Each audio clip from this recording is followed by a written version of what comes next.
Okay, so we're now in Mexico, in the beautiful state of Durango, or region of Durango in Mexico, and we are at the Avino mine. And we'll now be speaking with CEO David Wolfin, and we'll show you around the site how it looks like, and essentially answer the question if David is going to be able to make you money or not. So with that, David, could you tell us a little bit about yourself, your career? Sure. I grew up in the mining industry. My father founded the company in 1968, worked in the mine as a teenager, worked in the field of finance in Canada and the floor of the Vancouver Stock Exchange. So been doing it for decades. And so probably in the 90s, I joined my father in corporate headquarters. And after the first global the tech bubble in 2000, gold went below 300 and silver went below $4.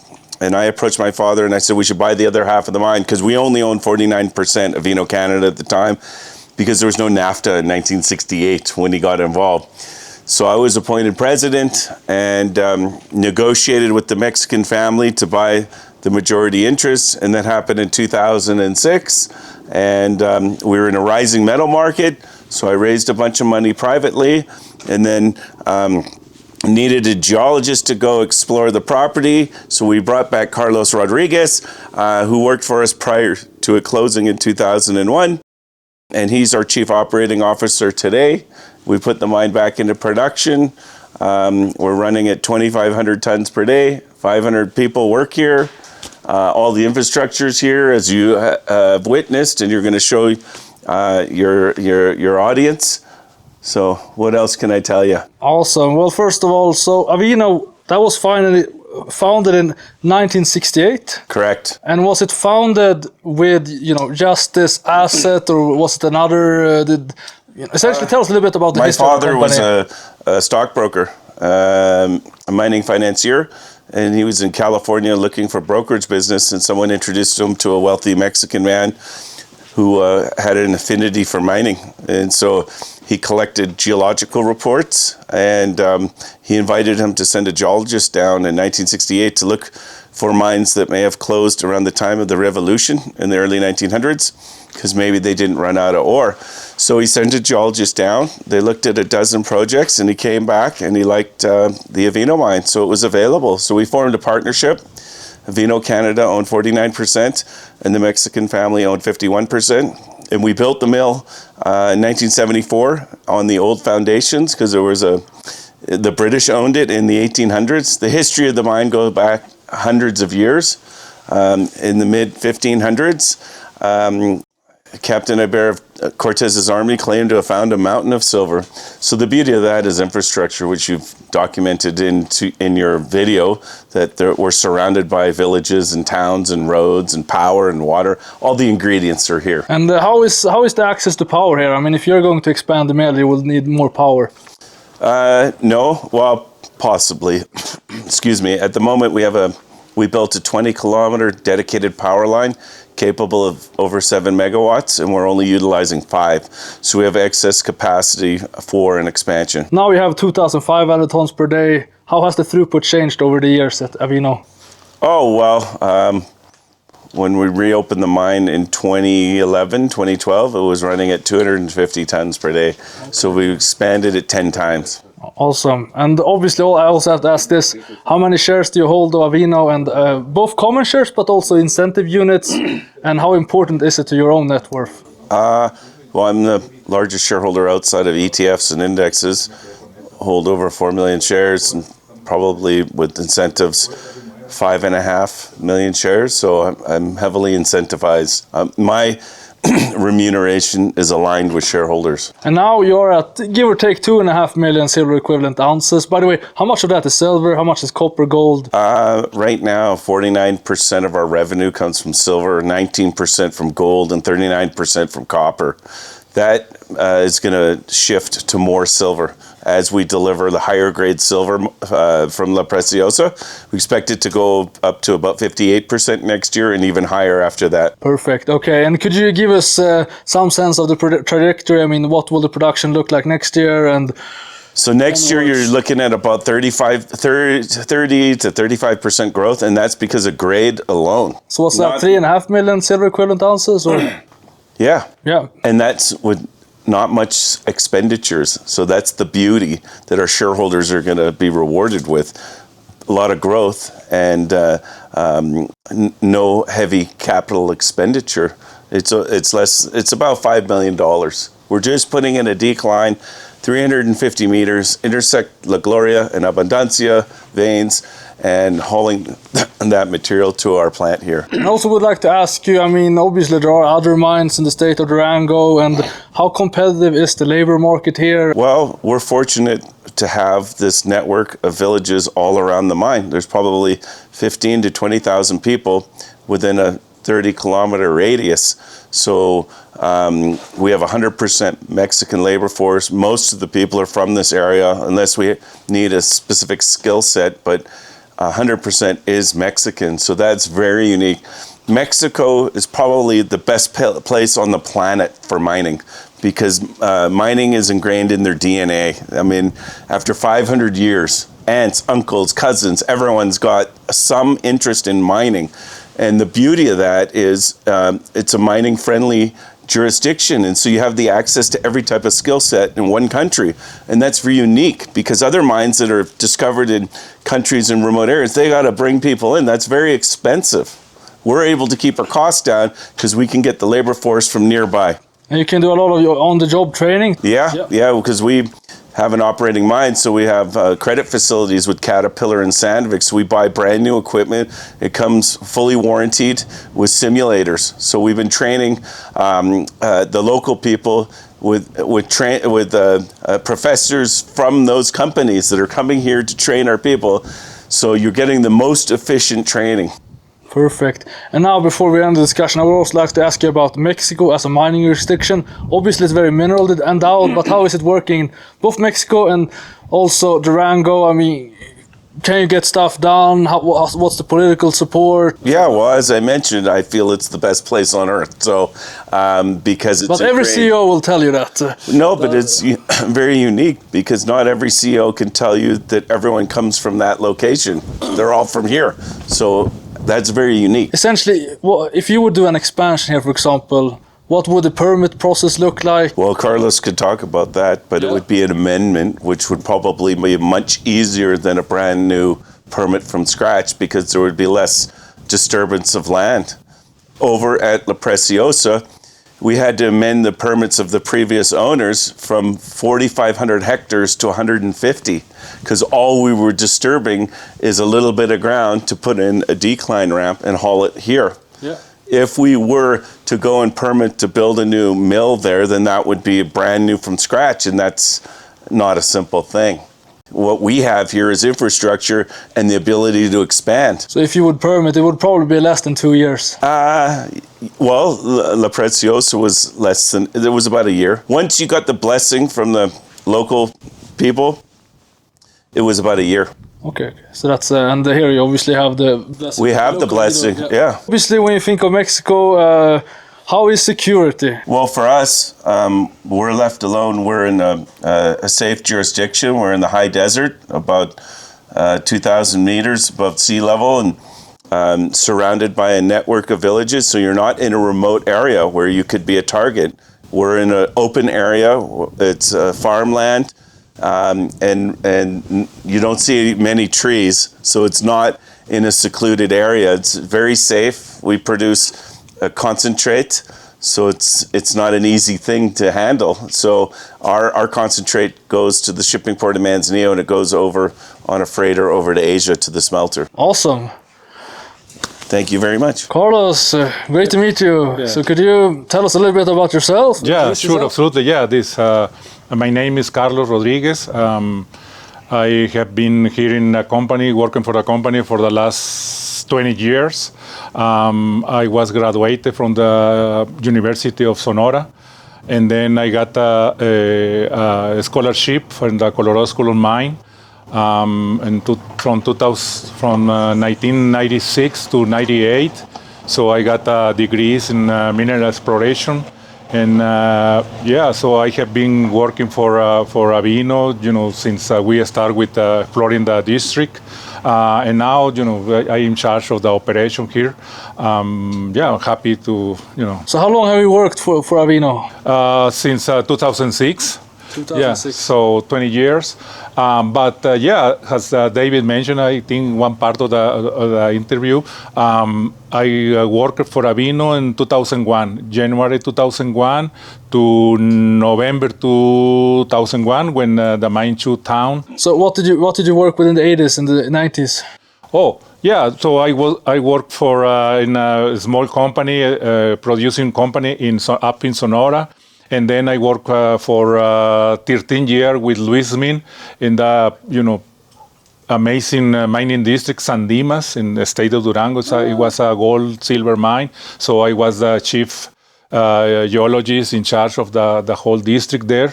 So and then I got the opportunity to go to the Colorado School Mine in Denver.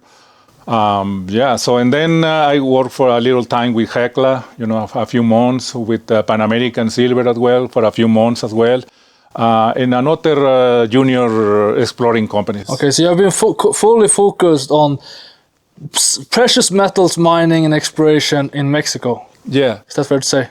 Yeah, exactly. By the way, so where do you live and how often are you on site? Yeah, so I was born in Hermosillo, which is in the state of Sonora, north part of Mexico.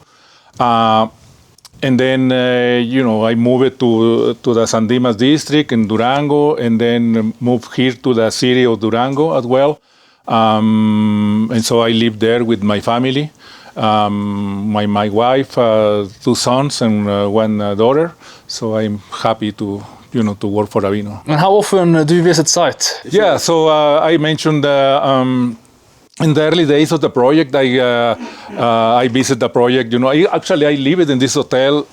Yeah, but as soon I got more and more activities, so I would like to to visit more often the project and hear the mine and everything. But at the moment, I will say once a week or once every 2 weeks.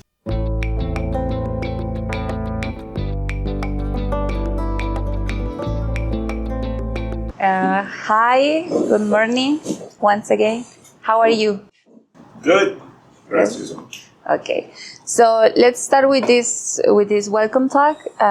My name is Jacqueline Gomez. You can call me Jackie. I am part of the Safety, Hygiene, and Ecology Department. I am the environmental coordinator here in Avino. And it's my duty to give you this presentation because it includes the production process, some of the history of the company, and also it includes the safety rules for your visit. Have you ever been to a mining site before? You have? Okay, do you know what kind of danger, what kind of risk it can be present in this kind of activities? Okay, it's very important that you keep this information in mind during your whole visit, okay? And right here, I'm going to show you, here is where you arrive, the main entrance, and then we have the processing plant, and then we have the administrative offices where we are right now, and then you can see Elena Tolosa mine. This is so you can see where you are going to go, okay? We are going to talk about the production process. The production process in Avino is divided in 2 main stages. One of the stages happens in the underground mine, and the other one happens in the processing plant. In the underground mine, we have 4 main stages, starting with exploration. In this stage, we identify where the profitable material is, so we can leave the works to reach the ore. And then we have the development, where we do the construction of direct works, and then we have the stopping, where we do the cut and we extract the ore, and finally we have the haulage, where we transport this ore, this material, to the next destination. Currently, we have 17 operating levels in underground mine, And the 2025 plan for the underground mine in Avino is working in the San Luis area, the western section of Elena Tolosa, and the deep development of the 17.5 level. Okay, so the depth is 300 meters below surface. Yes, from the surface to the deep. Okay. So you're mining San Luis Uh-huh. and also The western section. what levels are you mining essentially? If you can point that out. So in the San Luis area, we're working in the 6 and 7 level, and then in Elena Tolosa, we're working in the 12 and half level. In the processing plant, the production process are also 4 main stages, starting with the crushing, where we reduce the size of the rock. Then we have the milling, where we create kind of like a pulp, and then we have the fluctuation, where we separate or we obtain the minerals, and then finally we have the filtration, where we eliminate the excess water from both the concentrate and the tailings. I'm going to show you some pictures of the processing plant. This is the crushing area. We have the milling area, flotation, concentrate filtration, and the tailing filtration. And then the main reason why I'm here is to show you some of the dangers and risks that we can have in these high-risk areas that you're going to visit. So to mention some of them, electricity, energy. You can have direct or indirect contact with electricity. Also remember that electricity can cause fires. The machinery in operation that you are going to see around the places can cause entrapments, noise, vibrations. We can also see the use of some chemical substances. It can cause burns, irritation, poisoning, fires, explosions. Then we have machinery in motion that also can cause runovers, collisions, and if you are going underground to the underground mine, you can be exposed to toxic gases, to rock falls. So, because there is a quite long list of dangers and risks that you can be exposed to, you need to also know the basic safety rules that you can follow so we can prevent any kind of incident, right? So first of all, you are going to be wearing the personal protective equipment. This is for every single person that enters the unit. Visitors cannot be in the unit when they are intoxicated or under the influence of narcotics or drugs. Also, no smoking near fuel tanks. Always follow and respect the signs and safety warnings. And the most important thing is that you do not separate from the group. Always stay with the group or the guy that is going to be with you, right? And also, if at any time during your visit you feel wrong, you need to tell the guy that is going to be with you, so this person can tell us and we can help you. And as far as the personal protective equipment, we are going to give you a self-rescuer. I don't know if you know this device. Have you ever seen it? Okay. A self-rescuer is an emergency device. Every single person that goes into the underground mine must wear it. This is in case of fires and explosions. So what this device do is that it protects you against carbon monoxide. Carbon monoxide is a toxic gas. So this device converts carbon monoxide into carbon dioxide. Carbon dioxide is a gas that we can totally breathe without a problem. So before you go through to your visit, I'm going to show you how to use the protective equipment. And if you need any assistance to put it on, to wear it, I'm going to help you. So, Jackie, could you tell us about yourself and introduce yourself first? Okay, so my name is Jacqueline Gomez. You can call me Jackie. I am the environmental coordinator here in Avino. I am in the Safety, Hygiene and Ecology department. Fantastic. And so, could you tell us a little bit about Avino's track record when it comes to safe and healthy? Okay, so every month we do this kind of statistics. And for example, about incidents, we have like one minor incident per month. What is it like to be a female working here in a mine? It's great. It's great to be working here. It used to be an industry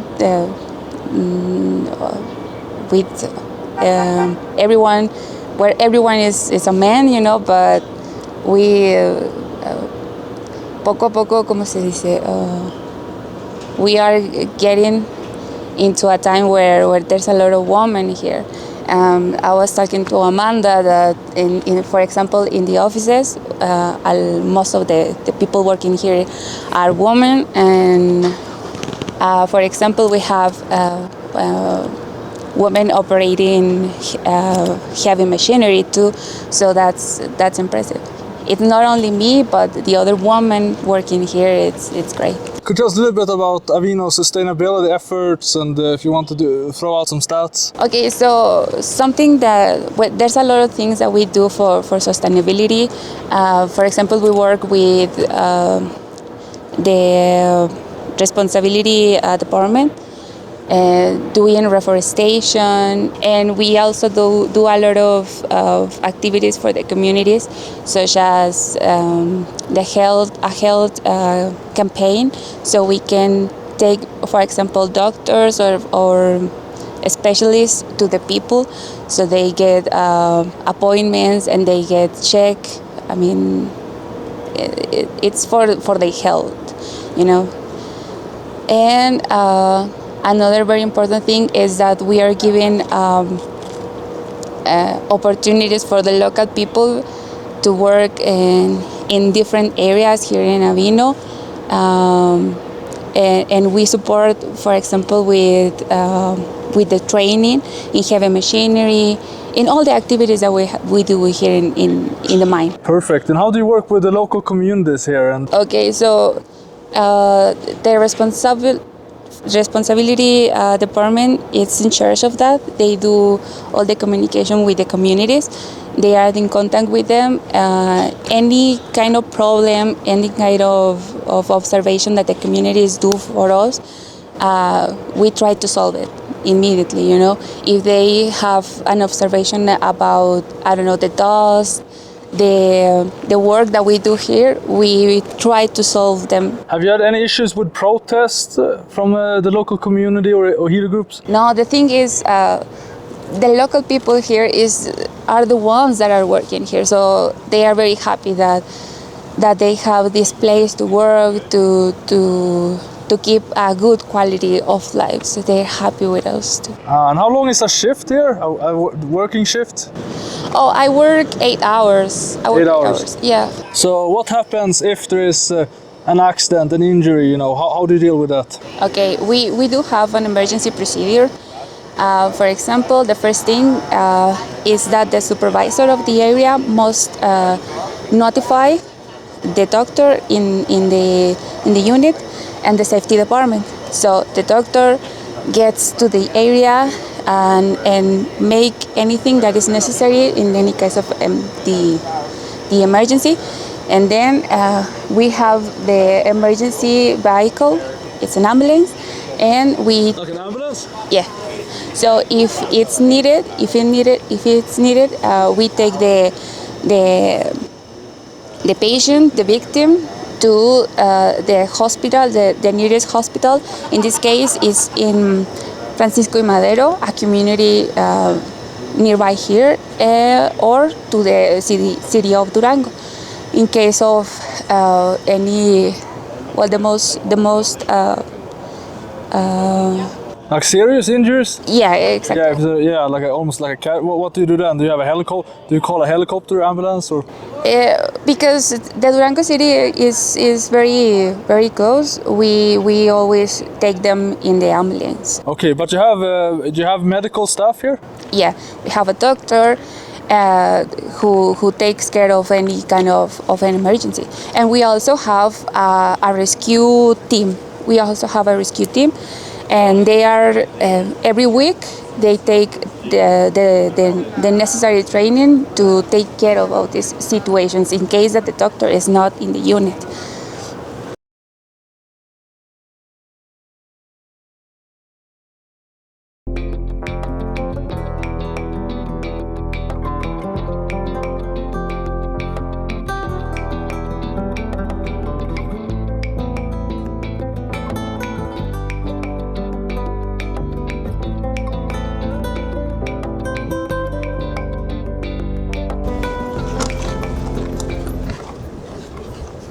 So Carlos, we are now traveling at the Avino mine, and so where are we going? We are going to level 12, which is the area where we are producing right now. We will have the chance to see the blasting, well, not blasting, but drilling and everything.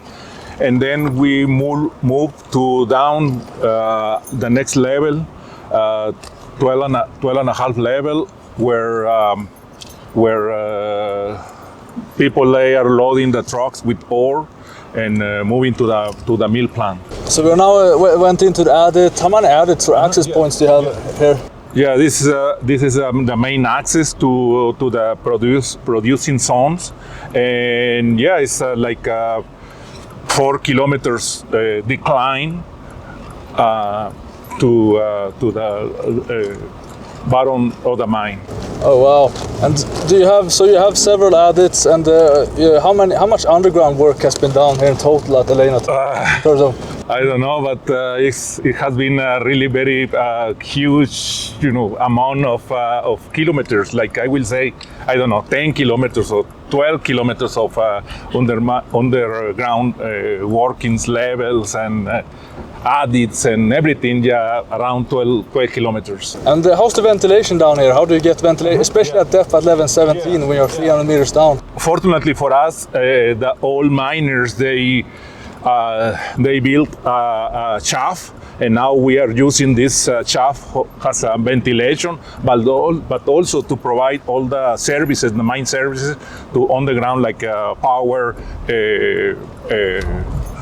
water, and everything. So, and then in the different location along the vein, the Avino vein, we have races to to remove and big mine fans on surface, extracting all the fumes and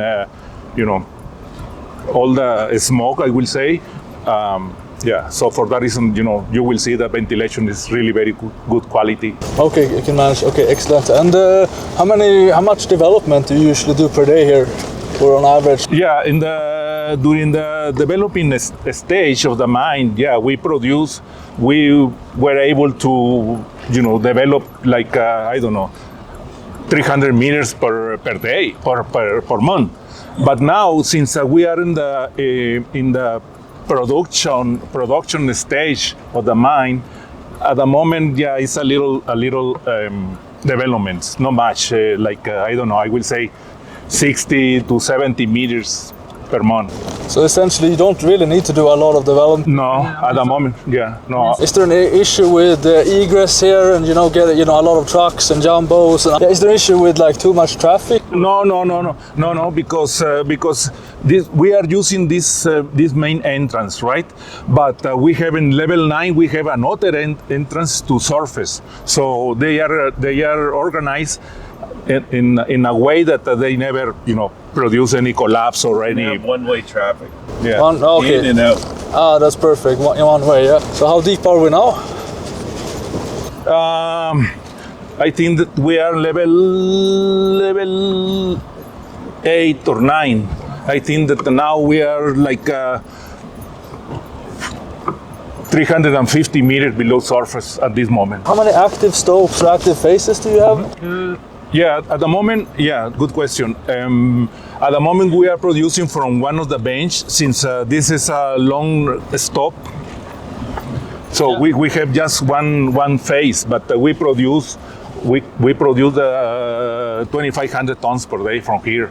But also we have another production area in level 9 from the San Luis area, and then we have really in the bottom of the mine, we have developing a new ramp going to level 17 and a half.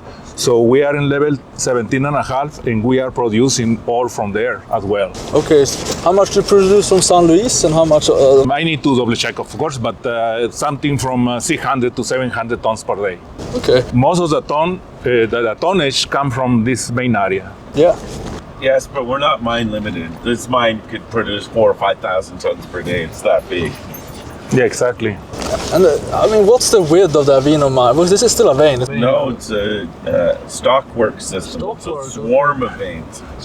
Yeah, but still, Wait till you see the stove, then you'll understand. no, but still is a tabular, like a tabular structure, right? Like a vein, 40 meters wide structure. So for that reason, has David mentioned, has we can produce 5,000 tons per day. Okay, but the mill only can process 2,500. And that's most probably related to a porphyry. Well, it's a question that we would like to explore in the near future. And how many stopes do you usually mine actively, like per they have active? And in the past, when we were in the bottom, really level 17, 16, all these levels, I think that we have at least four different stops, producing ore from there. But now we are focused on level 12 and a half, 12. We have another developing area, level 9 to the east, and level 17. So yeah, from all these in San Luis, of course, from all these 4 areas, we produce 2,500 tons per day. And to what depth do you have sort of confirmed, you know that there's confirmed mineralization? Yeah, as we mentioned, we have drilled all over, below level 17 and 350 meters. Past. So from the surface, it's about 700 to 800 meters of mineralization down dip. And you are at what down dip? 500 meters? Yeah. Mm-hmm. And what equipment do you use when you mine there? Yeah, we are using jumbos from Sambic. We have production jumbos actually. We have 3 units of them, and then to develop or slashing the vein and everything, we have another 3 jumbos. Okay, also from Sambic, and for loading and removing all the material and everything, we use scoop champs from Caterpillar. A huge pieces of equipment. 1,700 set is about 12 tons in the bucket. So so we have a scoop. I'm not sure, but I think that we have something from 7 to 8 units. And now we have been traveling for 11 minutes. On what level are we now? I think we are level 10. 10, okay. See? 11. 11, okay. And we're heading to 17. No. Yeah. No, only 12 and a half. 12 and a half, okay. How continuous is the mineralization here? I mean, is there a lot of grade variance, or is it quite... It's a wide structure. It's as I mentioned, 40 meters or 30 meters wide structure. But also on the horizontal way, we are talking about 800 meters long structure on surface. So, and also from geological studies in the past, geologists they identify 4 different stages of mineralization here in Avino. And then for that reason, it's different pulses of mineralization. So sometimes the mineralization is kind of erratic, I will say. But so, I mean, you have usually the silver is around 50 grams, but do you see a lot of internal variability in your stopes? Like one stope is 75, one is 45, or what's... Could you talk to me about that? Mm-hmm. No, Bart, the driver, he's the geologist, the chief geologist here, and they have a really very control on the gray But yeah, so at the moment, the average grade in the mill is about 55 grams gold, silver and 0.3 gram gold and 0.5, 0.6% copper. And the variability at the moment, since we are mining one of the stopes, the variety is not much. I mean, this year you have been mining, at least in the past 2 quarters, lower grade areas for silver and copper. Gold has been fairly consistent. How do you see Q4 and going into next year look like in terms of grade? Yeah, I think that since there is like you were referring to, we are going up in the system, and then silver grade, we believe that they will improve. Silver grade improve, and what about copper? Copper, again, copper is, as soon you are going up, copper grade is decreasing.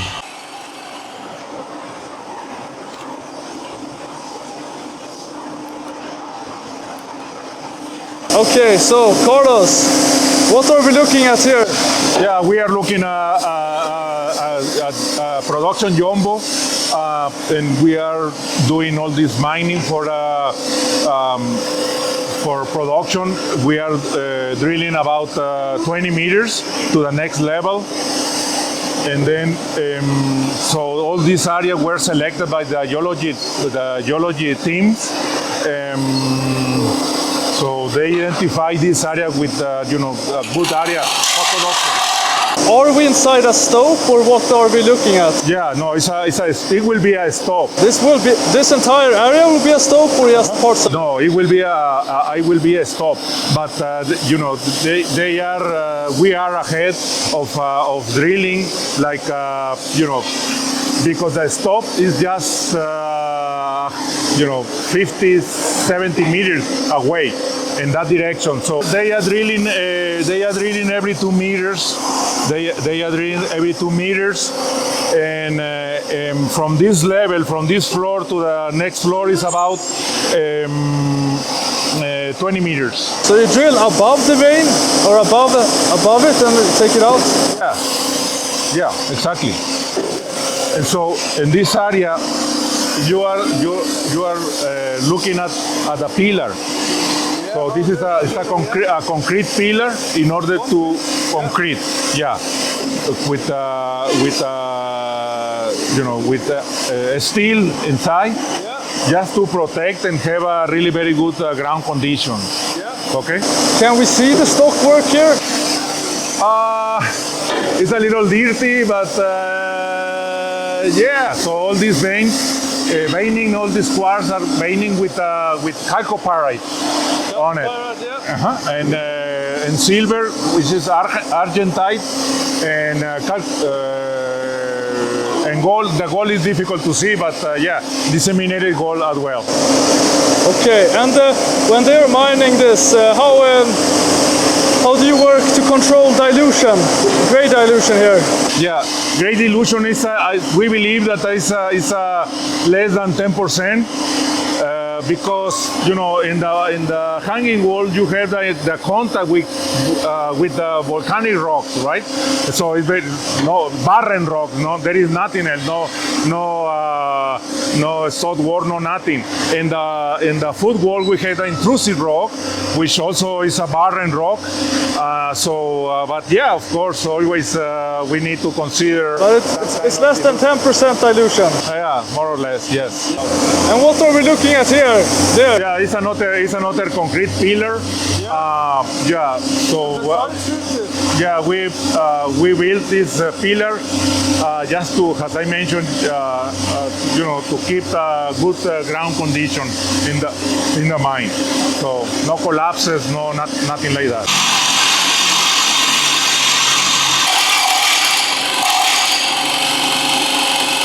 Are you mining 7 days a week? No, actually, no no mining activity on Sundays. Is that because of the mill, or why are you not mining on Sundays? No, because according to the Mexican Labor Day, you need to give one day off to the miners, to the workers. So for that reason, yeah, we take 1 day off during the week. So you mine 2,500 tons a day. And do you stockpile any ore? Yeah, of course. We have, like I mentioned, on surface we have, 50,000 tons of broken ore here on surface. And also in the crushing plant, we have, you will see it, but in the crushing plant also we have, I don't know at this moment, but I think 10,000, 12,000 tons of broken ore next to the crushing plant, just ready to, to start processing. By the way, how much ore can a jumbo truck haul up to the mill? We are using 18 to 20 tons capacity trucks, but and we are using like 20 trucks.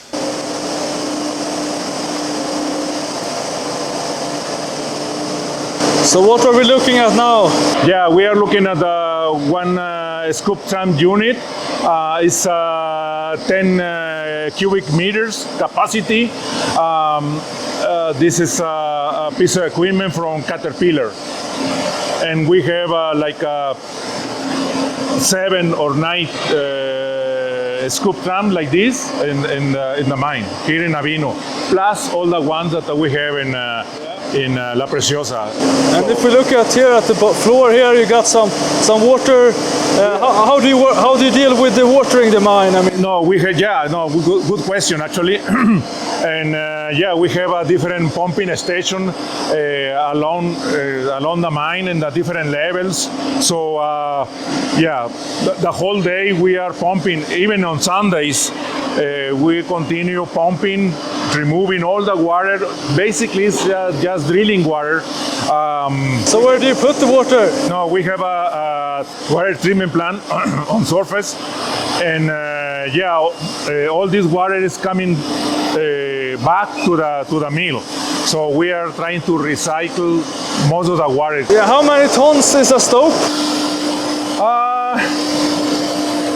Another good question. I think the blocks. The block that we limited. I think 70,000 to 80,000 tons each stope. Wait, one stope is 70,000?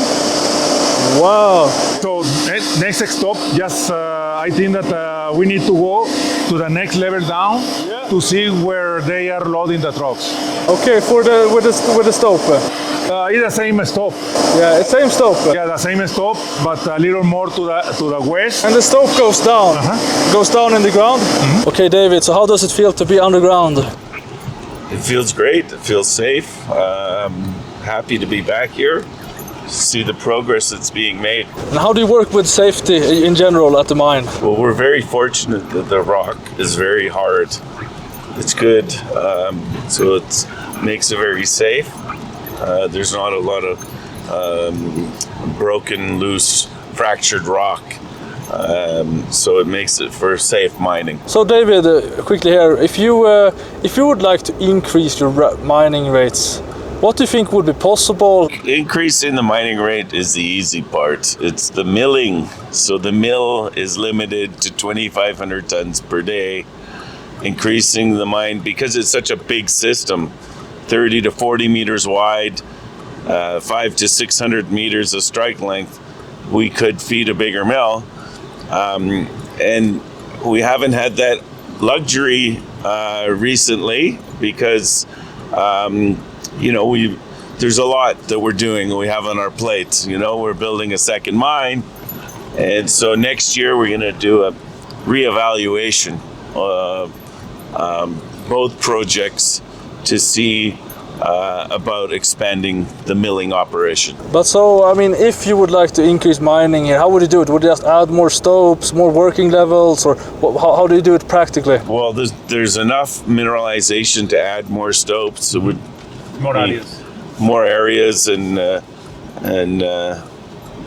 probably a bit more equipment. This is the truck that we are using here for haulage. And that's 18 to 20 tons. Exactly. Yeah. Okay. And so what level are we now at? Level 12? 12 and a half. 12 and a half. Yeah. And how, let me see, look up here. What is a half a level? 5, 6 meters or? No, 20 meters. 20 meters. Yeah, we were up above this level, 20 meters. Okay.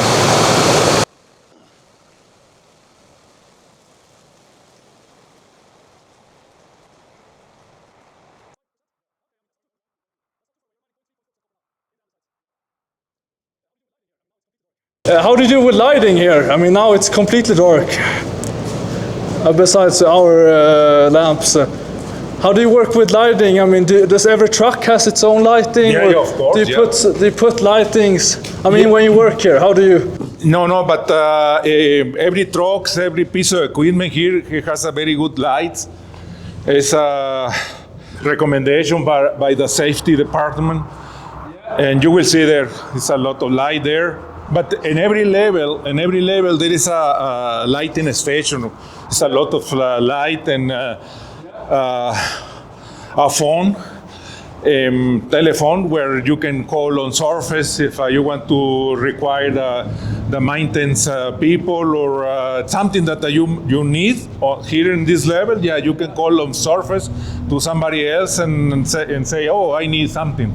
How many people work on are employed here, and how many do you have in total working on the mine? Yeah, at the moment, the whole company in Mexico, we operate with 490 employees or including contractors. No, including contractors and employees and unit site workers and everybody. You know, the maintenance contractor from the mill and the mine. You know, everybody. So the whole thing. Okay, and how many is usually on site? Like right now, how many people are in total? I would say 370 in the three shift.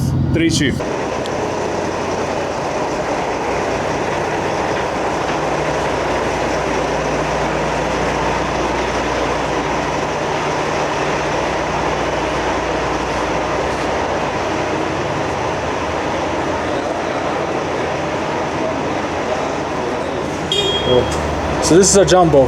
No, this is scoop tram. Scoop ramp, yeah.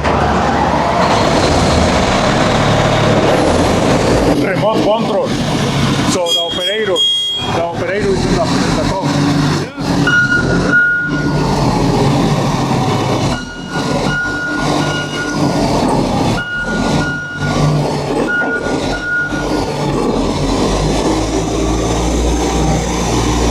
Operator.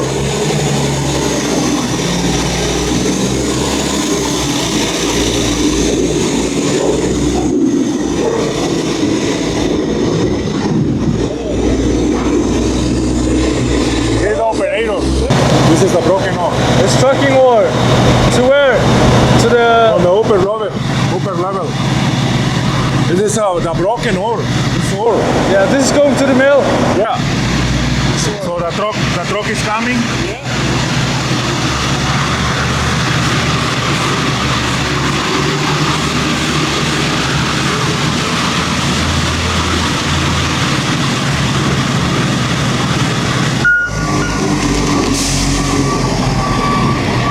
Let's move from here.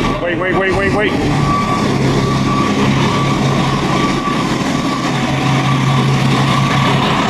Remote control operator. What's that?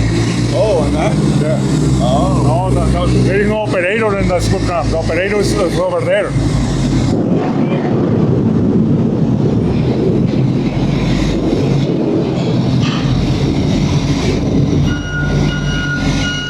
So David, we're now underground, and can you tell us a little bit about how do you measure the grade here, like before you send it to the mill? Do you know that? Oh yeah, we've sampled every, I wouldn't say every inch of the stope, but we've hundreds of samples. As we're slashing this big stope out, we're sampling it.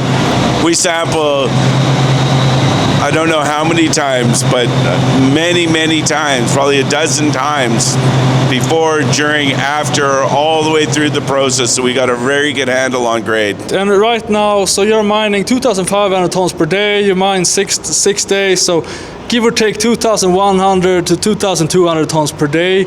How do you think that will change next year when you mine La Preciosa? What mining rates will you mine then at Avino?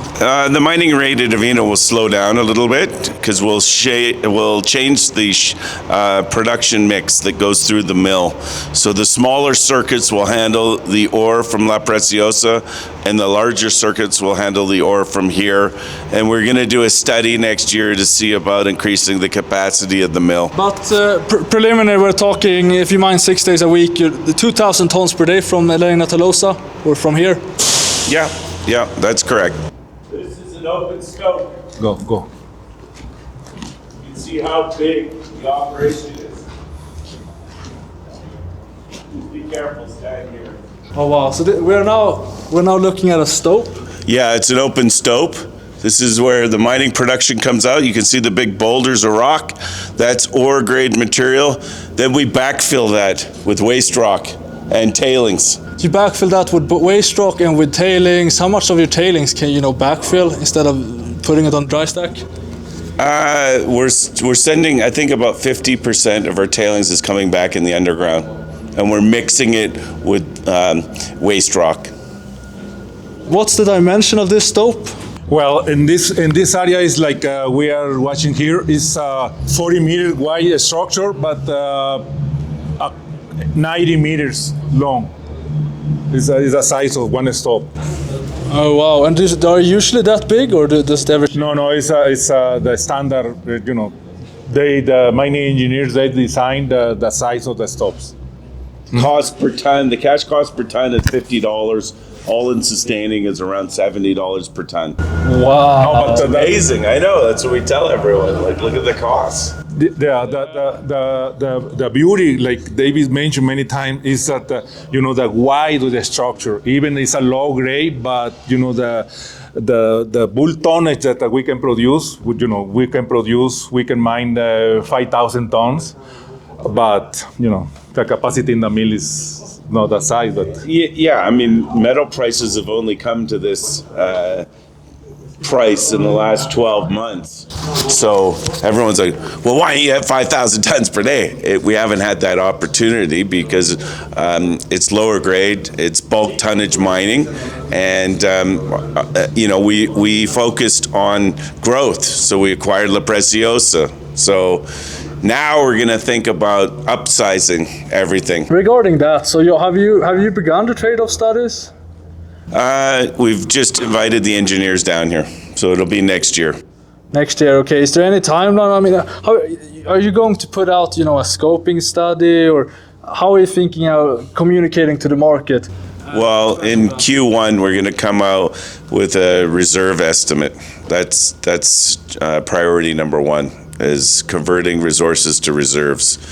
As we've mentioned in the past, we didn't qualify to issue reserves because you need a feasibility study or you need 90 million in revenue to justify the economics, which we've achieved. So that's our goal right now, is to go to reserves and then do some trade-off studies. Okay, and the trade-off studies, will you release that as a PA, or have you followed that, or how essentially, how will the market know if and how you're going to expand? Well, we're in discussions with the engineering firm, so I couldn't tell you at this time. Okay, but sometime, maybe second half of next year, we should know more about expansion. Definitely.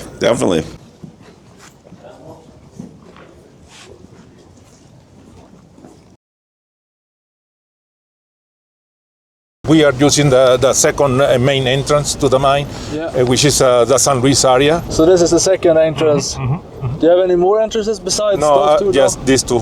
Okay, so it's always one-way street here. Yeah.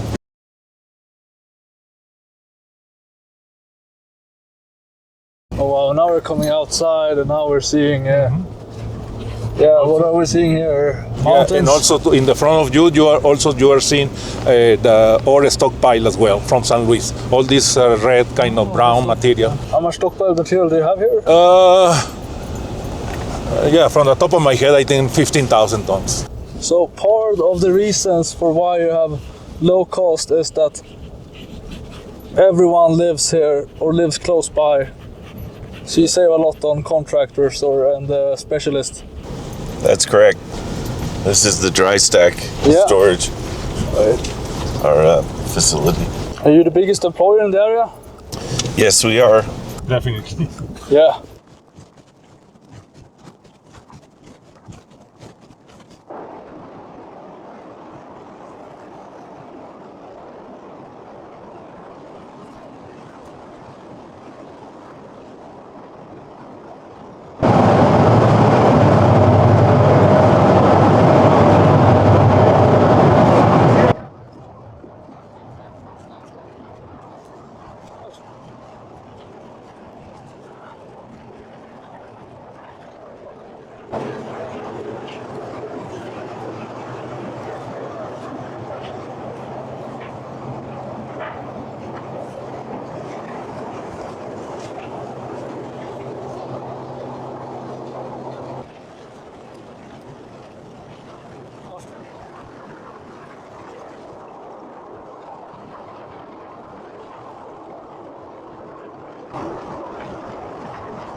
Okay, so we're now standing here with David Wolfin. What you're seeing here, the ore gets blasted and broken up and hauled up from the underground, and it gets dumped over here into this pile.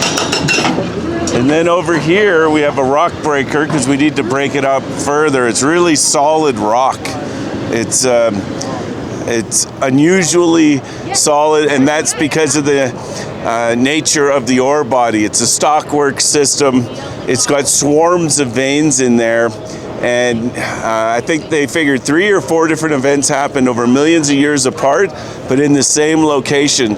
So it recalcified the rock and made it really strong. So this is the effect. So it makes for safe underground mining because there's very little support needed in the underground. It's all really solid material. So then from here it gets loaded and dumped over here, what they call a grizzly, and then it goes into the coarse ore bin below. Then they have an apron feeder that feeds it into the jaw crusher, which breaks it up into smaller sizes of rock. Goes on the conveyor belt to the cone crusher, which breaks it up even smaller, and then it goes through a process of being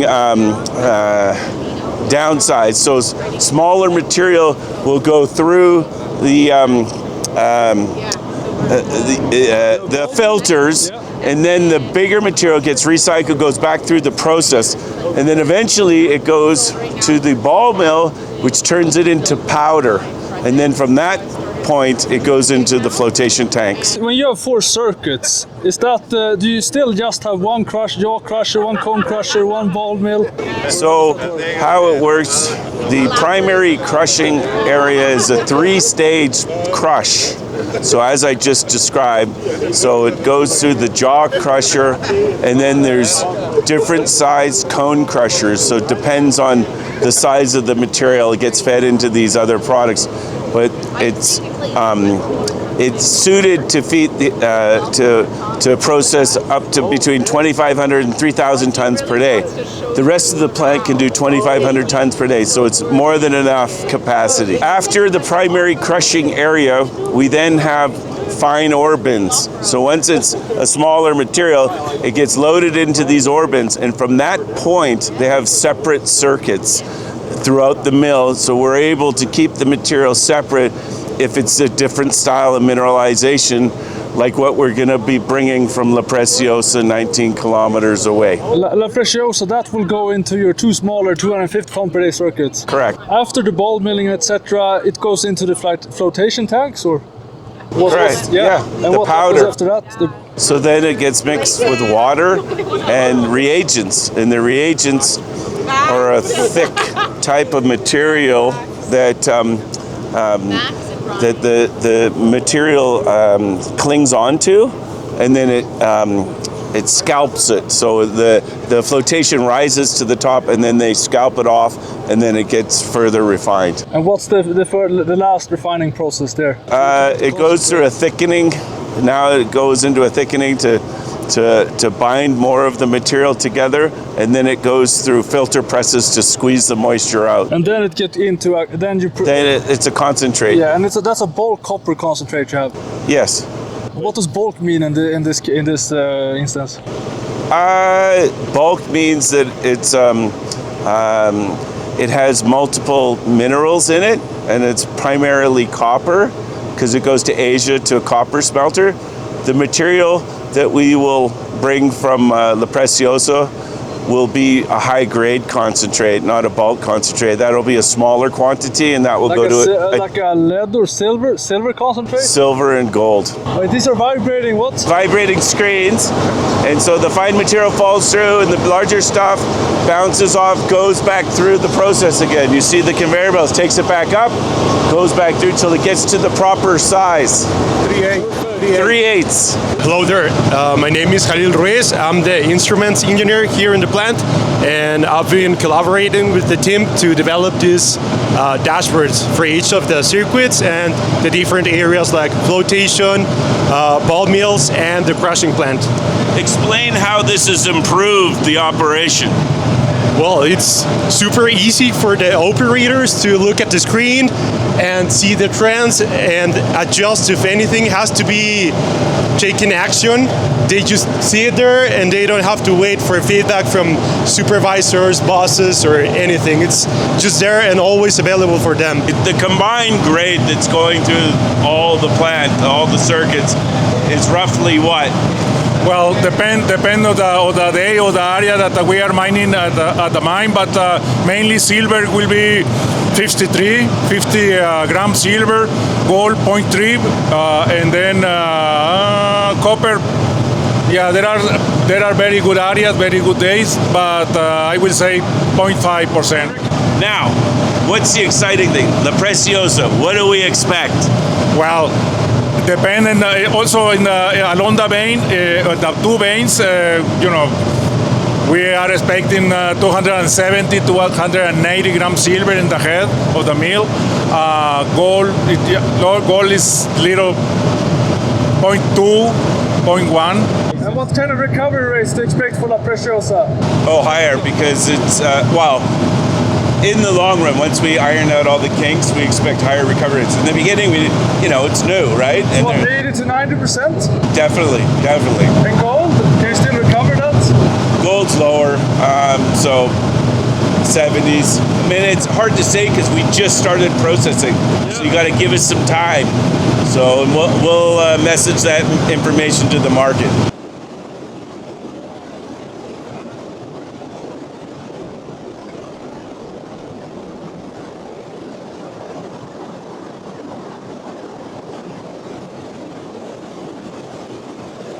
So the material is coming from above, and it's going into the ball mills from here.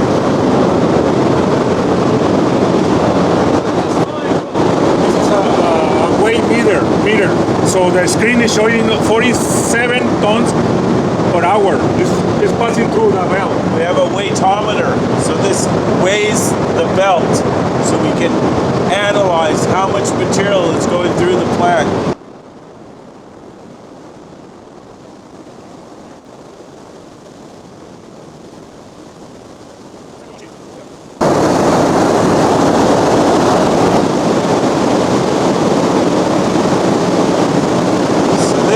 This is lime, so the material is sulfides, and it gets acidic. So to neutralize it, we add lime.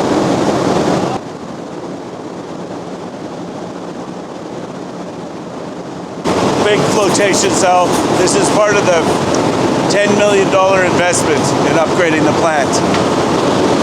So this is the flotation tank? Yeah, underneath.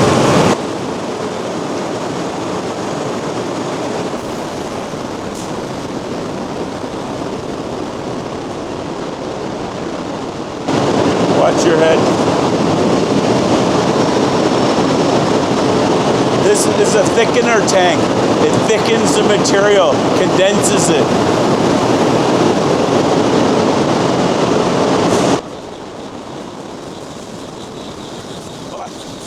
More flotation.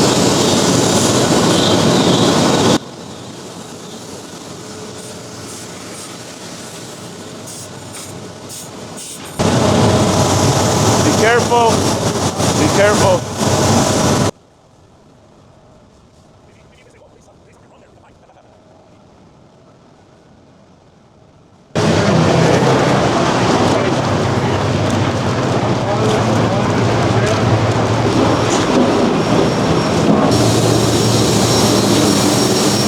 This is another thickener tank.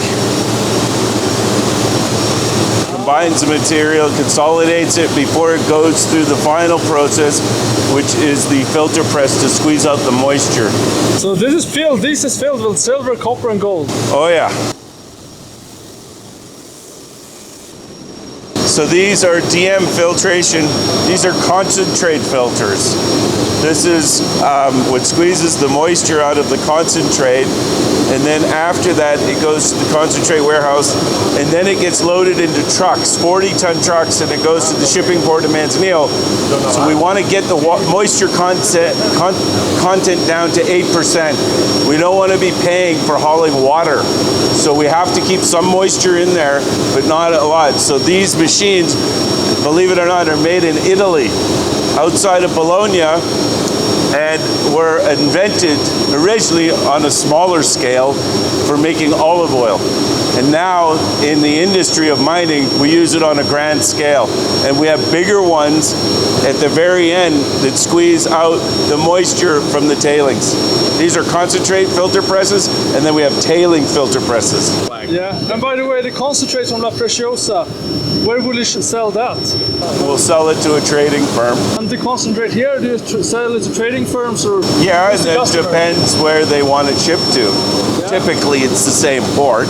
But when does the ownership when is that ownership transferred from Avino? At the warehouse, FOB warehouse, and it's all insured the whole way.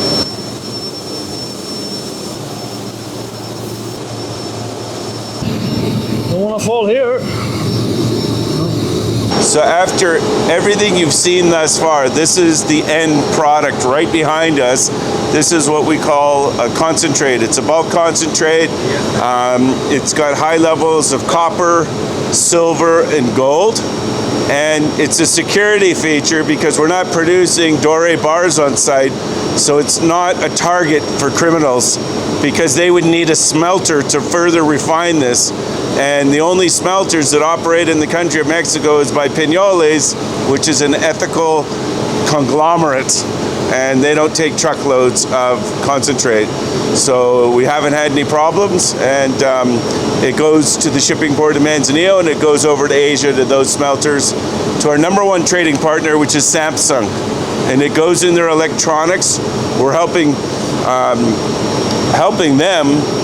They wanted to locate the raw materials from an ethical source. They felt that Avino was a family-run business, and so is Samsung. So we had synergies, and so we've been in business with them for 10 years now, and they wanted to cut out the middleman, so they went directly to us, and we sell it to them in the shipping port of Manzanillo. What would the value of this pile be, more or less? No, $1 million.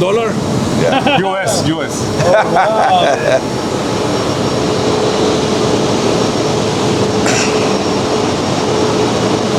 not gonna steal your concentrate. Yeah. Let me see. So what's happening here is after the concentrate goes through the concentrate filter press, which you just saw, it goes by conveyor into this building. This is the concentrate storage building. And then we have this big door open up, and we have 40-ton trucks that'll pull up outside that giant window, and we can load the trucks from inside here. What's the grade in your concentrates? Yeah, the grade in the concentrate is about 2.5 kilograms silver. Per ton? Per ton. Yeah, and then 15 gram gold, and then 19% copper. And how many tons do you have here behind you? ¿Cuántas toneladas tenemos aquí más o menos? 1,200 tons. Yeah, 1,200 tons is the current inventory now. And roughly how many tons of ore has been used to produce that? 63,000. I mean, if you would like to expand, which you probably will, what kind of will you keep? Do you think you will keep some circuits? Well, we're exploring that right now. We're looking at 500, 1,000, 1,500 to 2,000. So we're about 4 different scenarios we're looking at. But it's early. We won't be able to provide that information until next year. We're costing it out. We're costing what it's going to cost to build out the facility. And obviously, I mean, what kind of cost would you be, ballpark range, would you be comfortable with? Well, circuit number 4 costs $10 million more or less. We're expanding the dry stack facility. We're adding another panel. 10 to 15 million above ground costs, and then below ground costs, we're working on that. I can't give you that information. But we're not talking like 100 million USD or anything. No. So this you could probably find from free. If you said 20 to 30 million, probably to add 1,000 or 1,500 tons per day. Correct. Yep. And we have that in the bank. We have over 60 million in the bank. So, and growing. Here's the long section. So this is a slice in the earth of what we're mining. The open pit was up here. We went down behind this and then came in around this area earlier. We've mined this out. You can see those are the pillars that are left behind to hold support. We went in the mine this way and we came out that way, out the back. And so as we're considering an optimization or an expansion in the future, we decided that we needed to do more drilling because engineering firms will only utilize the information you give them. They can't hypothecate what may or may not be there. So we started a drilling program in 2023.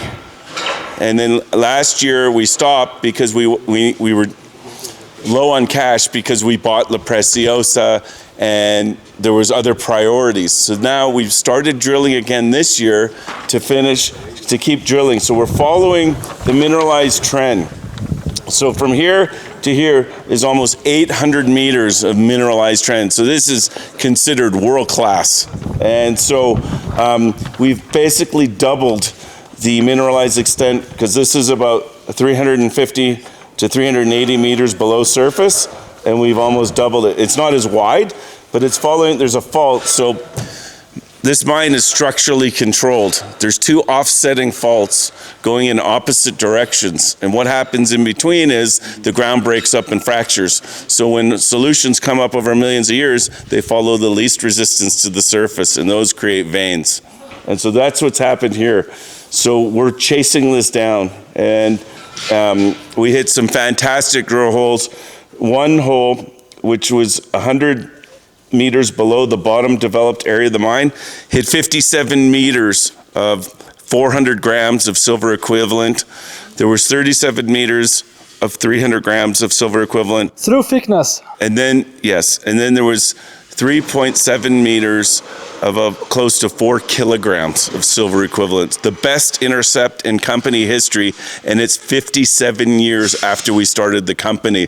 So this is the gift that keeps giving.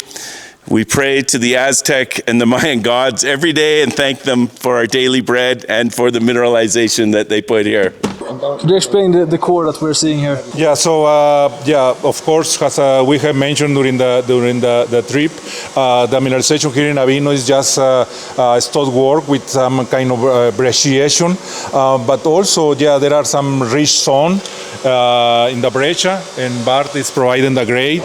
Hasta donde está la etiqueta rosa, estamos hablando de 20 con punto 70 23 meters at 0.73% copper.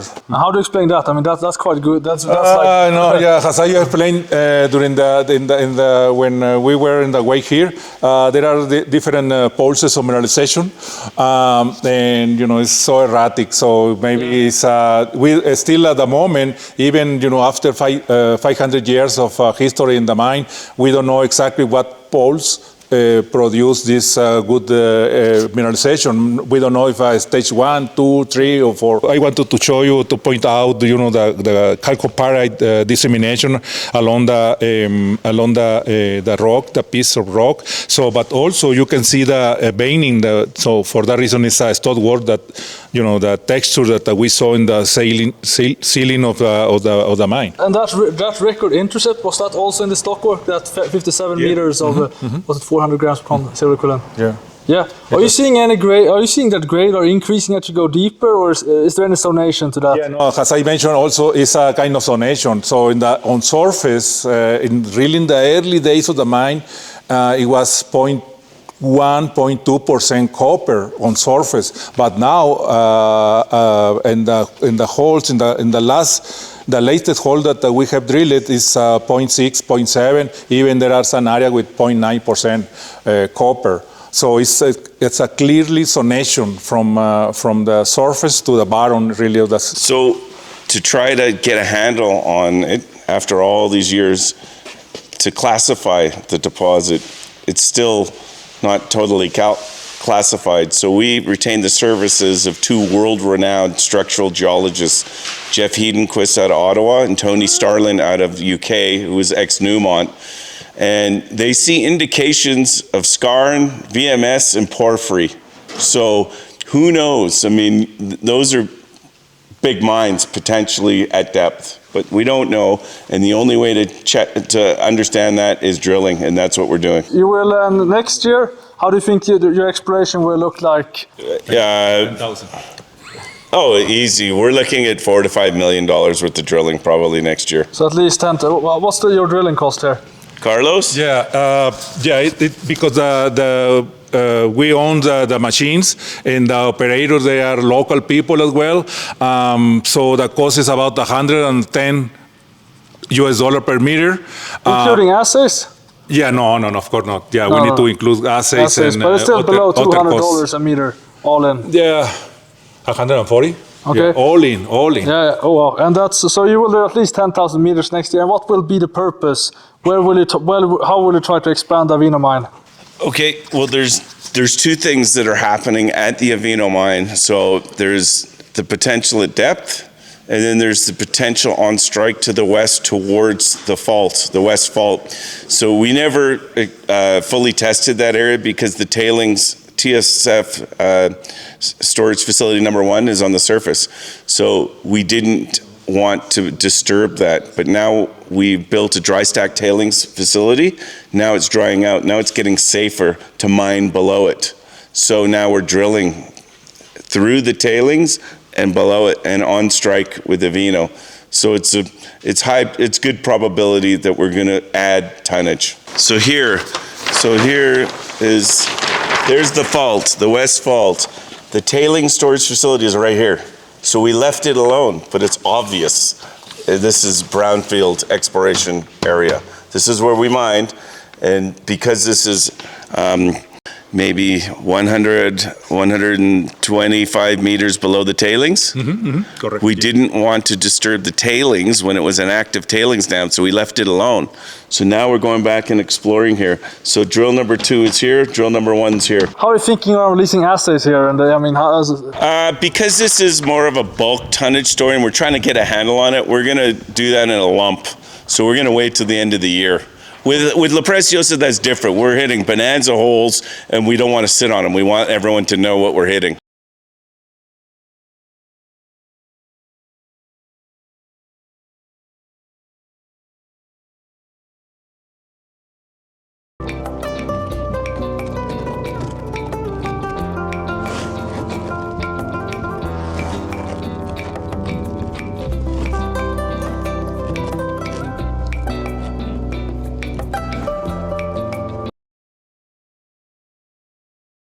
I am Roberto Isa. I have 30 years old experience of being geologist. I am in charge of the exploration here in La Preciosa and also Avino and other projects of the company. And we are here to show you how or what we are found in here, and also why we are here. This is a map of the state of Durango. We are in this silver trend, which is the Mexican silver belt, where many of the most important mines in Mexico are, like Guanaceví, Inde, Coneto, San Martín, Fresnillo, Madero, and of course, Avino and La Preciosa. This project is also in the edge margin of the La Sierra Madre Occidental province, which is a bunch of volcanic rocks. So that is the reason why all around the Avino and La Preciosa are volcanic rocks mainly. So that is the principal rocks in all this district. And all these deposits are epithermal, low and intermediate epithermal, silver and gold systems. Exactly. The Sierra Madre Occidental is divided in two main groups. It's the lower group and the upper volcanic group. The La Preciosa is in the lower volcanic group, and also Avino. This is the most productive sequence of volcanic rocks in Mexico for this kind of deposits. And how would you characterize La Preciosa as a, describe its geological properties? Only I have this image with claims which protect all the property of La Preciosa.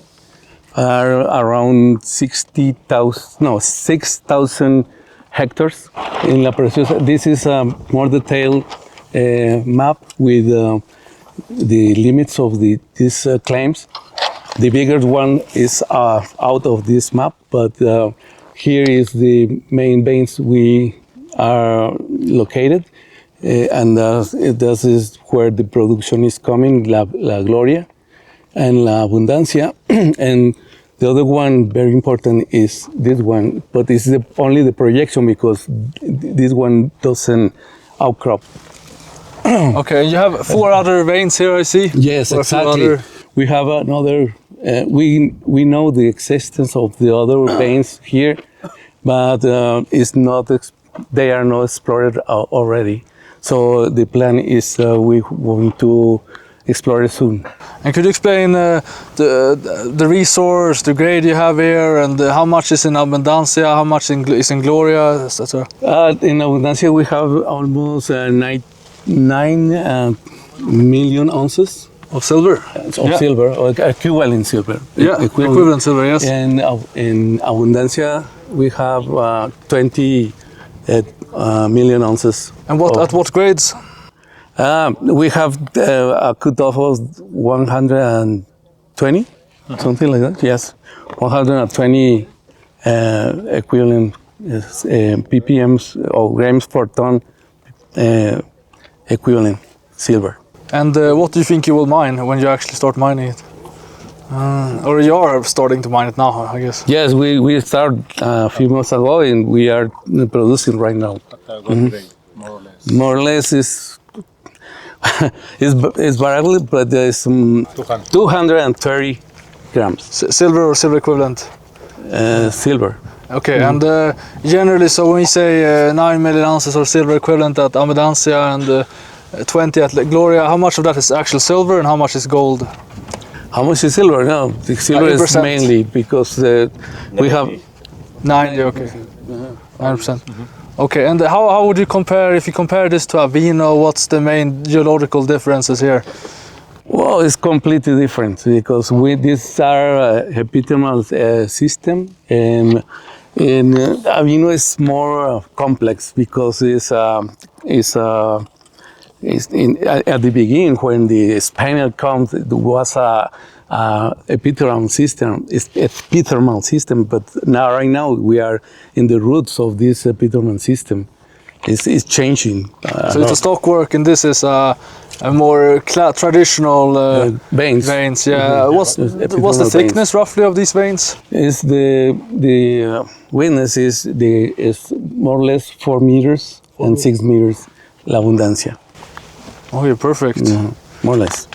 And they are quite well defined. Or I mean, when you're exploring here, since I think David told me that they have drilled like 500,000 meters in total here. So, what are you looking for that hasn't already been found? Most of the drilling is on Martha, which is flat-lying. Okay, yeah. So there's all kinds of potential on the other veins because they wanted to build an open pit mine. They were more interested in the flat-lying, defining that.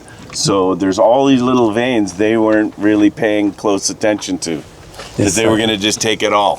Yeah, because here in this map also you can see all these black holes or that are, we're exploring Martha Bay. And where are you drilling right now? Could you show me? We are drilling this one in yellow color. Like, are you drilling the down last one. deep or up deep, or what are you trying to? Where are you One looking? of them are twins holes. Twin hole, to, yes. to check To confirm, yeah. to confirm the but- intercepts are gone because they've done so many studies on them. So we Yeah. wanted to go and confirm it. Yeah, but we found better results with our twins. better results than twins. Exactly. So how many rigs do you have on site right now, and where are they located? We are in this moment we are doing the 11th hole. 11th hole, yeah. And do you have 1 or 2 rigs? One. But he's going to put his hand up for more next year. Yeah. Yes. Okay. Yes, we need more. And where would you like to put, if you're gonna drill next year, where would you like to put those holes? Preliminary, like. Yeah. In the first step, we want to put more in field because we have some voids in these veins, but also we want to explore another veins like La Plomosa. And what is known of La Plomosa? There is a old mine here, following this vein and another vein into this old Good mine. sign when there's a mine because they hydrated back in the day Exactly. and never drilled below it.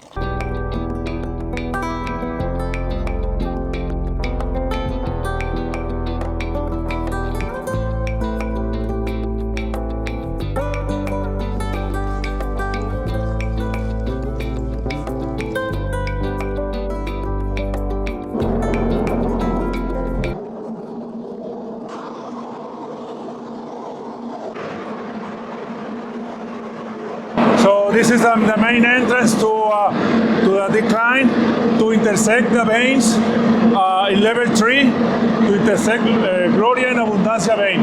So at the moment we are developing both veins. So we are producing developing ore from there. So it's the one that we are processing at the mill in Avino. To what depth are we going? From surface, we are going down about 50 meters. And the level that we intersect the veins is level 3. So the whole level 2 is just outside.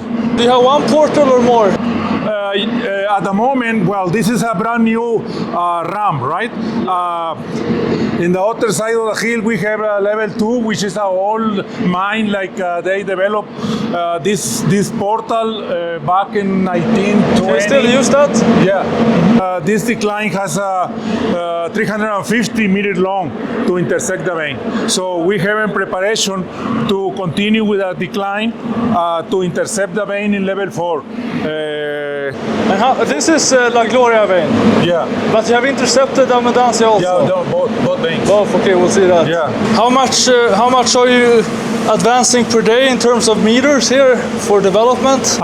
The thing is, at the moment, I think that we are advancing like 10 or 15 meters per shift. And how long is the shift? Oh, per day. Shift. Yeah, per day. Per day. 3 shifts. Three shift, yeah, okay. And at the moment, we have 70 people working at Preciosa at this moment. What mining methods are you using to mine La Preciosa? Yeah, so the mining methods, once we start mining, is for Gloria, since Gloria is a vertical vein with a good width, like 5 meters, 4 meters wide structure.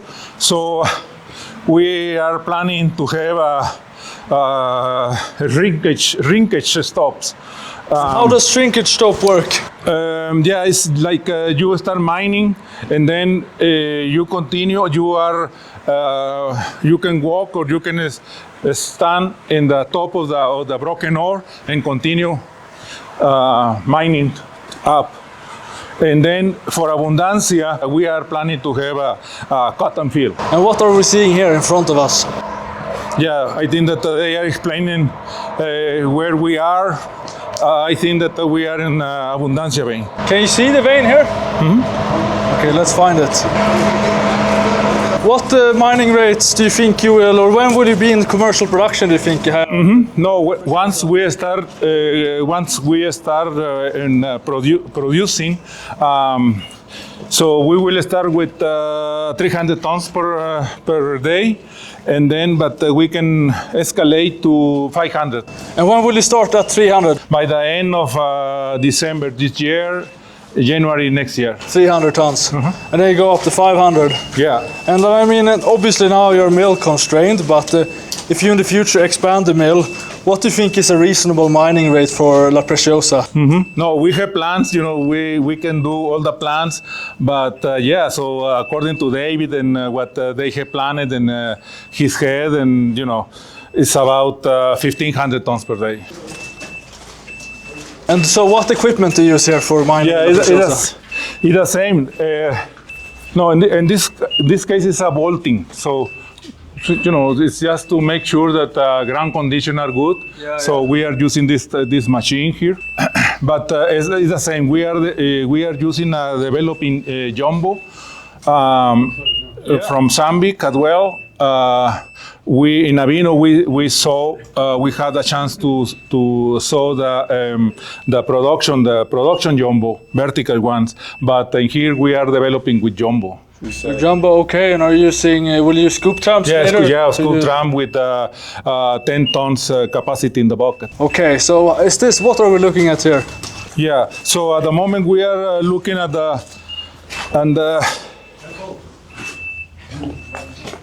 Okay. You signed the release, Jasper? Yeah, I did.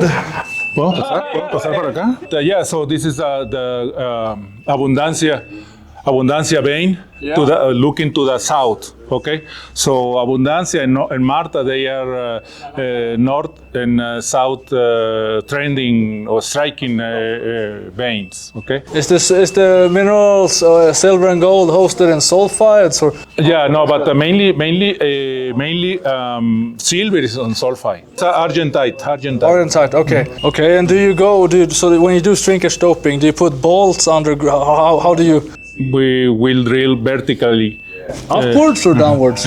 Upwards. Yeah, upwards. Yeah. Upwards, and then you let it fall down, or? Correct. Yeah. Correct. You let it fall down. Okay. So this is Abundancia. In Gloria, it's a different style of. You will see that mineralization or veining structure in Gloria is different. Obviously, core mining, Pan American, OreCore has been here. They have done a lot of work. 500,000 meters has been drilled. Why haven't they put it into production? Yeah. Why did they succeed? No, I don't know what they told at that time, but like David pointed out, I think that even Pan American and Coeur, they were planning, to do a open pit, a huge open pit operation here. But as you can see, it's it's a vein even that is 5 meter wide vein structure, but mining by open pit or method, I think it's a lot of dilution and a lot of, Well, did they give it up for technical reasons or for that they didn't have the social license? No, I think that they got all the social licenses from the communities. The problem was the environmental permit, for an open pit operation. So, David, we're now in Yeah, in La Preciosa we also Yeah. the Abundancia vein. Watch your head. Yeah. What's how much and when did you acquire La Preciosa and from who? Oh, in 2022, 2022. paid $30 million US. During how much was cash? How much was shares? 20 million US in cash and 14 million shares of Avino. 30 million. And a royalty, but we bought that back and canceled it. So there's more upside for the shareholders. But how come Core sold La Preciosa to you? They needed the money. Okay, let's keep on walking. Yeah. They went down this way Yeah. to La Gloria. To the Gloria vein.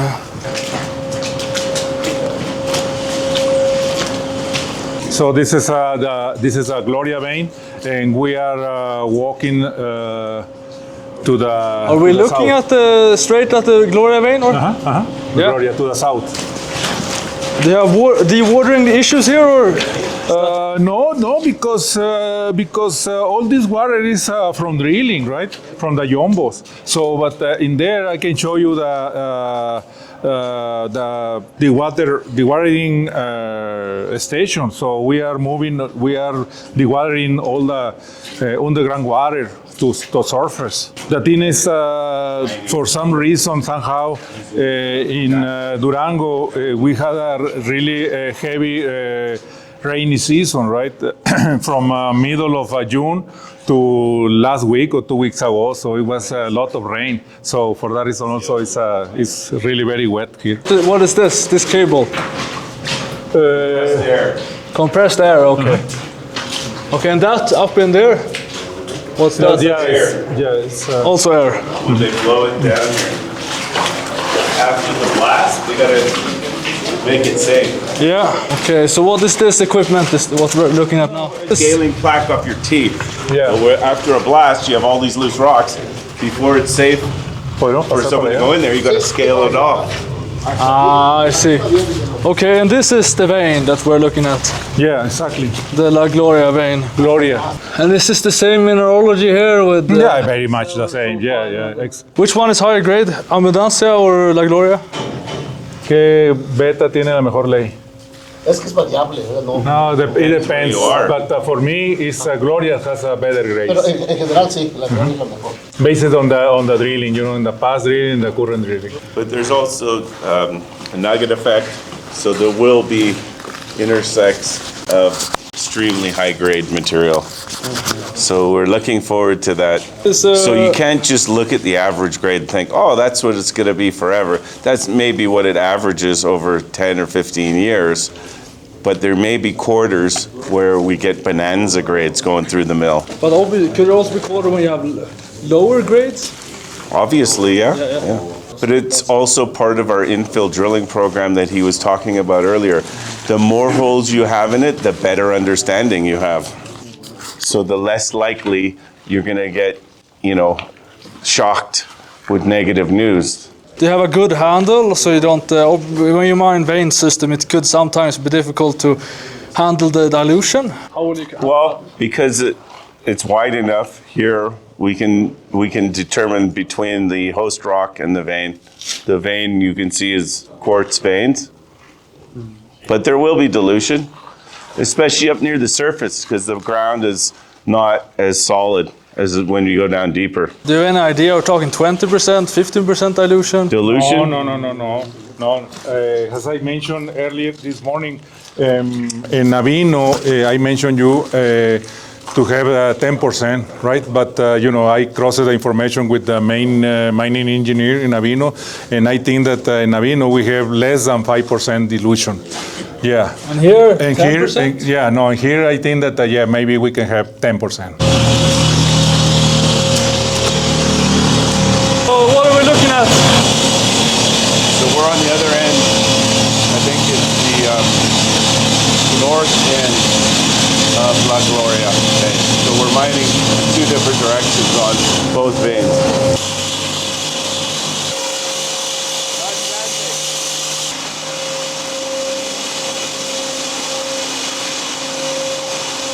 Okay, so this is development work. Yeah, This okay. we're developing on level 3 along strike to the north.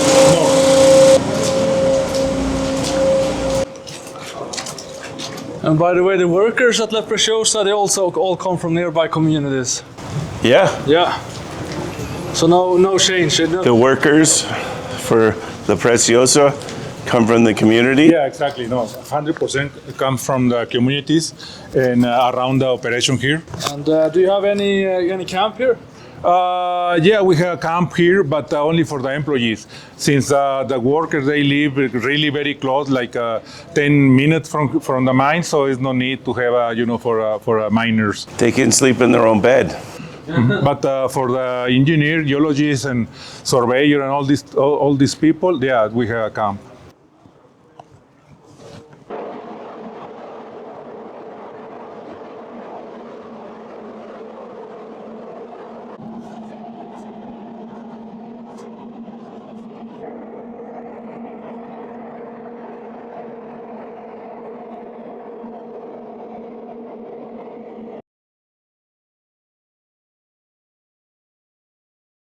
So we have just been on site at the Avino mill and mine, the Elena Tolosa mine, and we have also seen La Preciosa.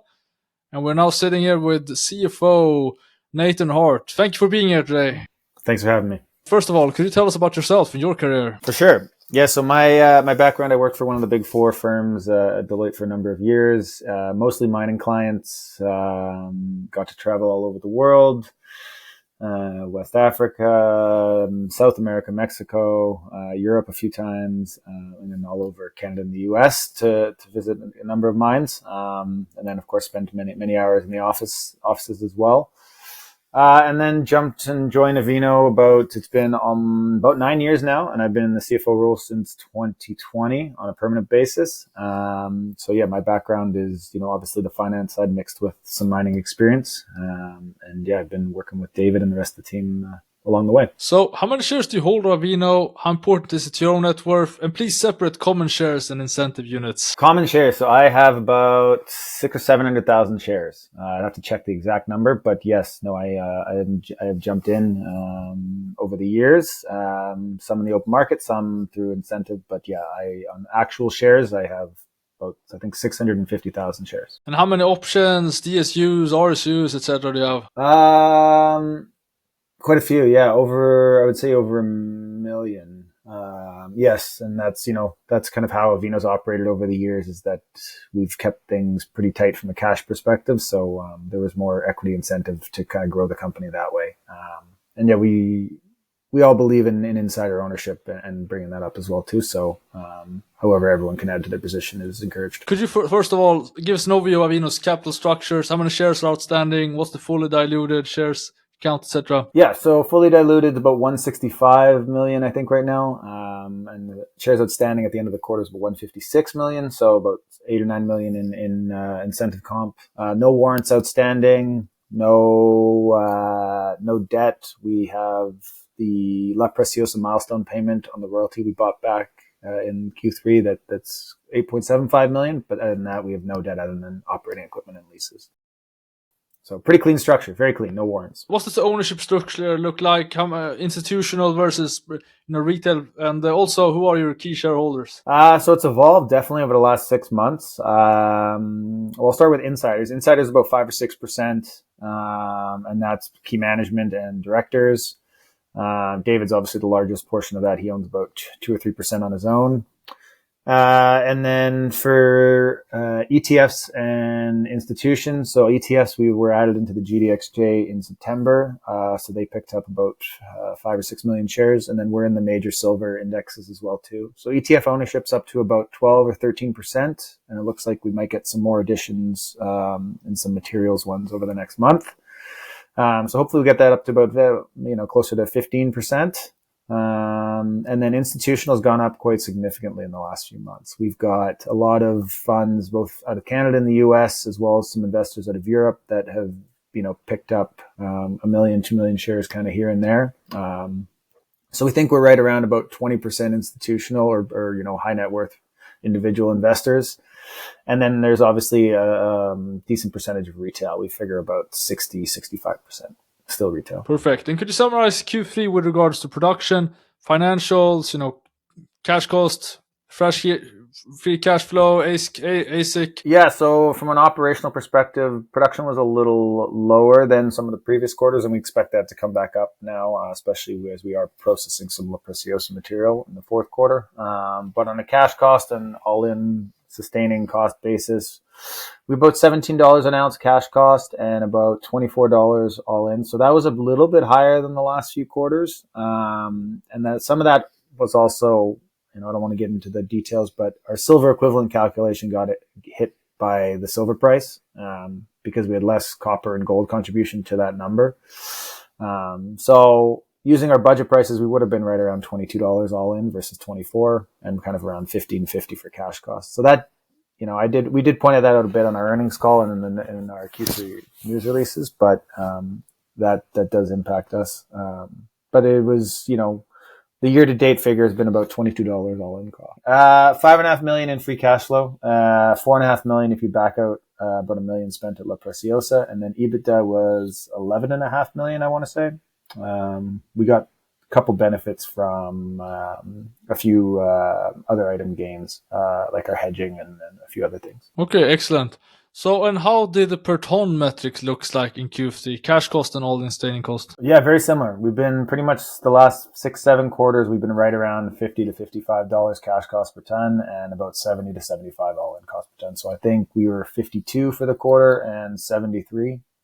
So again, we've been right in that range for quite a while now, which is just speaks to the consistency of Avino. How much cash do you have? What's the working capital position right now? So cash, at the end of the quarter, we had 57 million. Now today it's about 65. And working capital was 51 at the end of the quarter. And yeah, again, probably about 58 to 60 in the range right now.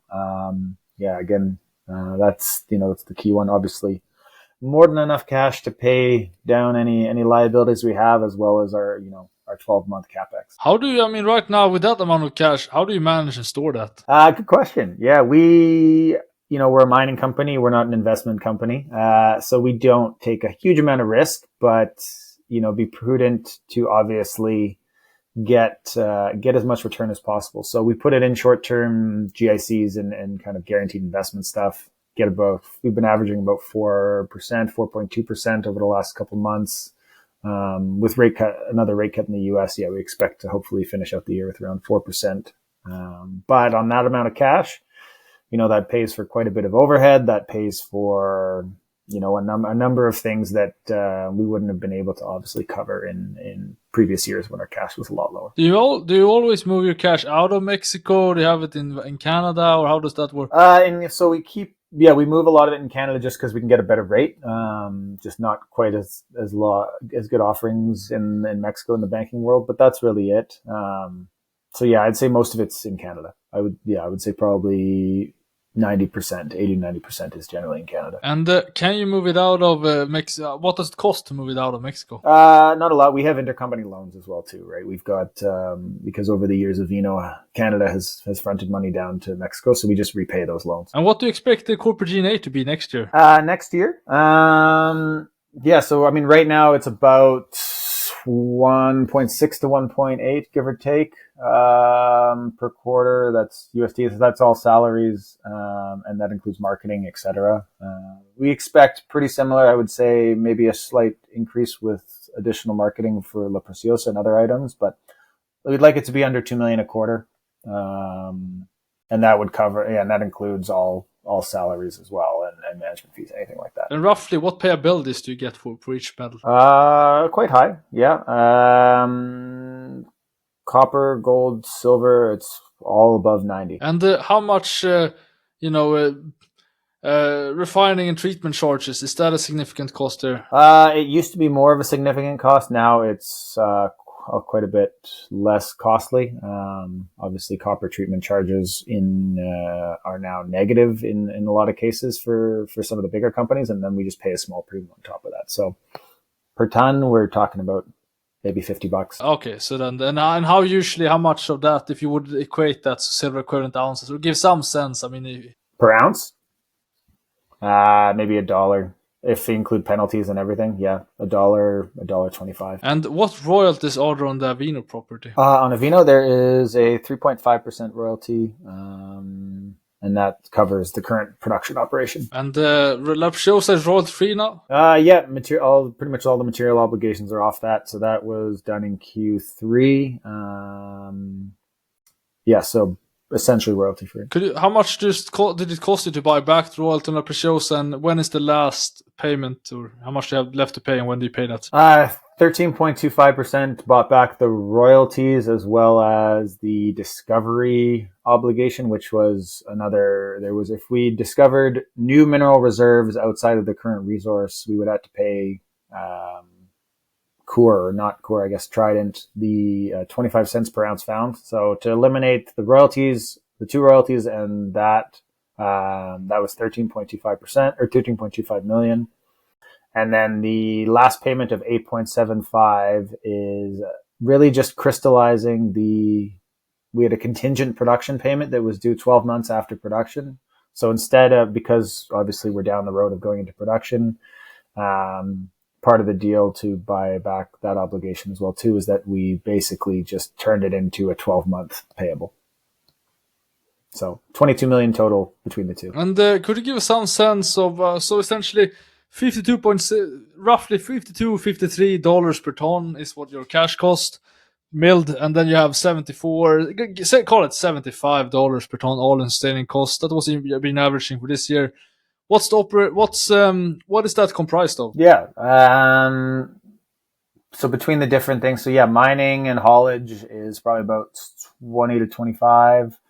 Processing is another 20 to 25. G&A is, again, maybe $5 a ton, $6 a ton. So that gets the cash cost. And then obviously we've got, call it $1 million in sustaining capital a quarter for operating stuff. And then the TCs, RCs, and penalties get thrown in there as well too. And then G&A, again, it adds that as well. So that's really the difference between the 52, 53, and the 75. If you would increase the tonnage at Avino, say that you mine 1,000, 2,000 tons more, what improvements do you think you would see on the if at all, on the cost side? Obviously, more so the gap between cash costs and AISC would come down, I would think. Obviously, we'd still have one centralized operation, so G&A wouldn't go up proportionally, I think, which is important. Our TCs, RCs, and penalties are all getting better now as the market continues to improve on that too. So even without an expansion, we expect that to come down. Processing, most of the costs are variable, and mining, most of the costs are variable, right? A lot of it is, either haulage based or mill usage based. So, we'd probably see a small improvement, on the cash cost side. And then we'd see a bit more of an improvement on the all-in cost. Okay, that's good. And, what do you expect roughly the cash cost and all-in sustaining cost per ton for La Preciosa to be? So we're still obviously working that out. We have kind of some internal numbers that we're working on, but that'll be a little more public when we talk about our guidance for 26. We're still, right now, it's still development ore. So we're developing along the vein. So the cost is going to be higher as we're developing at the same time, obviously. It's going to be more expensive than Avino, naturally. But again, we're talking about ore that's over twice the silver equivalent grade as Avino. So we are kind of ready for that, and we've already modeled that. So I think the overall cost per ton, how it'll impact it, we'll see it overall consolidated go up. But again, we still expect to be consolidated between the two under $100 all in. Could you give some sense, all in all, when La Preciosa is running, 500 tons per day at least, what's the per ounce cost for Avino? Per ounce cost for Avino on its own right now, obviously, is, by 15, 16, and then 22 all in, give or take. And then La Preciosa, we do expect that to bring the consolidated average down once it gets up to that 500 tons per day. The goal is to get below $20 between the two. And that's obviously, if we see the grades we expect to see, we're pretty confident that that'll happen. I think the goal is to be probably around $20 consolidated between the two for 2026 or slightly under. But again, there is going to be some development costs for La Preciosa still that'll get included in there. So that's that might impact things, and bring the overall cost up. That's it. Yeah. True mining costs we expect to be pretty consistent. And you get paid in US dollars. We do. But you have a lot of cost in Mexican pesos. How much of your operating capital cost are roughly in Mexican pesos? Quite a chunk, yeah. I would say probably 60%, 50, 60% are in pesos. Obviously, all our labor is paid in pesos, and a lot of consumables, etc. Some of our larger payments, again, obviously, are in USD. So, and then I think on the capital side, there's actually more that's in USD, especially with larger projects and vendors. And what of an impact does a 10% plus or minus move in the Mexican pesos have on your free cash flow or bottom line, if you could give some sense? Yeah, so probably about a couple million a year for sure. Again, we've done some work on hedging the USD and peso. That's worked out quite well so far this year. That's not going to last forever because we don't hedge out past 12 months, and it really is just on, call it 50 or 60% of our capital and operating costs. So in Q3, we got about $1 million gain out of it, which is fantastic. I expect that to be smaller in Q4, and then in 26, let to normalize if we see the same USD peso rates. So yeah, impact probably if it moved 10%, about $1 million a quarter, up or down. And what taxes do you pay in Mexico? Corporate income tax is 30%, and then there's an EBITDA tax on mining, special mining duty tax that's now 8.5%, and then there's a 1% tax on gold and silver sales, not copper, but gold and silver. So unless you have tax losses, most people's effective tax rate's around 38%, 39% in Mexico. So do you have tax losses? In La Preciosa, we do. Yes. Avino is flipped over to a profit position in 2024.